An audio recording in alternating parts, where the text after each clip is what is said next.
एक बार अपनी मुख रचना को पवित्र करते हुए सारे मिलकर मीठे और ऊंचे स्वर से बोलेंगे। बोलो जयकारा, बोल मेरे श्री गुरु महाराज की जय। बोलो साचे दरबार की जय। श्री श्री 108 श्री पंचम पातशाही जी ने श्री द्वितीय पातशाही जी के जन्म महोत्सव पर 1884 को श्री वचन फरमाए,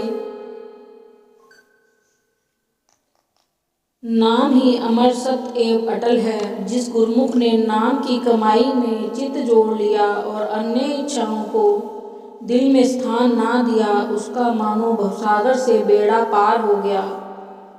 नाम ही नामी से मिलाकर अपनी मंजिले मकसूद पर पहुंचा देगा। यह अमूल्य दात धन वैभव अर्थात लाख करोड़ रुपए खर्च करने पर भी किसी बाजार या दुकान से नहीं मिल सकती। आदिकाल के नियमानुसार यह केवल सत्पुरुषों की संगति एवं शरण में जाने से ही प्राप्त हो सकती है। जैसा कि माँ को फरमाते हैं, करोड़ों जन्मों से जीव 84 की यंत्रणाएं झेल रहा है। यदि वह नाम से लिव लगाए तो यह सब एक ही जन्म में दूर हो जाए। नाम वह सच्चे सुख और शांति का खजाना है जिसको पा लेने पर दुख गम नजदीक नहीं आ सकते। जैसी दिल में मांग होती है, कुदरत उसे अवश्य पूरा करती है। गुरुमुखों के दिल में भी ऐसी ही मांग थी कि जन्म जन्मांतरों से मालिक से बिछड़ी हुई आत्मा को, जो कि मोह माया का शिकार होकर दुख उठा रही है, उसे इससे मुक्ति प्राप्त हो। वह आनंद के स्रोत एवं सुखों के भंडार में प्रवेश पा जाए। उस आत्मिक पुकार को पूर्ण करने के लिए ही महापुरुष समागम रचाते हैं, जिससे जीवों को सुख आनंद और शांति की प्राप्ति हो।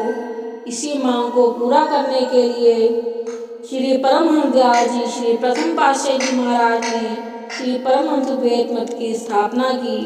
उसी पावन सिलसिले के अनुसार इस दरबार से हजारों लाखों प्राणी लाभ प्राप्त कर रहे हैं और करते रहेंगे। बसंत पंचमी का महान उत्सव आज आप मना रहे हैं। यह शुभ दिवस श्री द्वितीय पातशाही जी की शुभ जन्म शताब्दी का है। महापुरुषों की स्मृतियाँ शाश्वत सुख एवं आनंद प्रदान करने वाली होती हैं। उनकी संगति ही सुख आनंद का स्रोत है। जिन्होंने सत्पुरुषों की संगति ग्रहण की, उन्होंने अपने अनुभवी ज्ञान द्वारा लिख दिया कि सतगुरु प्रगटे जगत में हुआ अज्ञान विनाश, चहुं ओर सुख छा गया, ज्ञान का हुआ प्रकाश। सत्पुरुषों के प्रकट होने से अज्ञान का अंधकार दूर होकर ज्ञान का प्रकाश हो जाता है। जहाँ देखो खुशी ही खुशी, सुख ही सुख नजर आता है। ऐसे गुरुमुखों के भाग्य सराहने योग्य हैं, जिन्हें ऐसे समागम मिलते हैं और वे इससे लाभ उठाते हैं। वे अपने जीवन को सफल बना लेते हैं।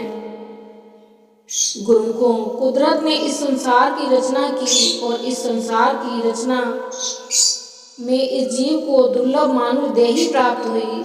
यह ऐसी दुर्लभ और अलभ्य वस्तु है जो बड़े भाग्यों से प्राप्त होती है, परंतु इस दुर्लभ और अलभ्य वस्तु की सही कीमत पर पहचान करने के लिए, इसका पूरा लाभ उठाने के लिए और इसके लक्ष्य को पाने के लिए संत सत्पुरुषों की अत्यधिक जरूरत पड़ती है। यह दुर्लभ और अमूल्य वस्तु हाथ से निकल जाती है।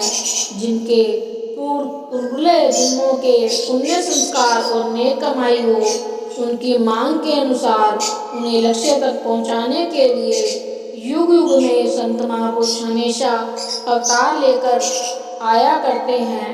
यह प्रकृति का विधान है। जहाँ मांग हो, वहाँ प्रकृति उस मांग को पूर्ण करने में तत्पर रहती है।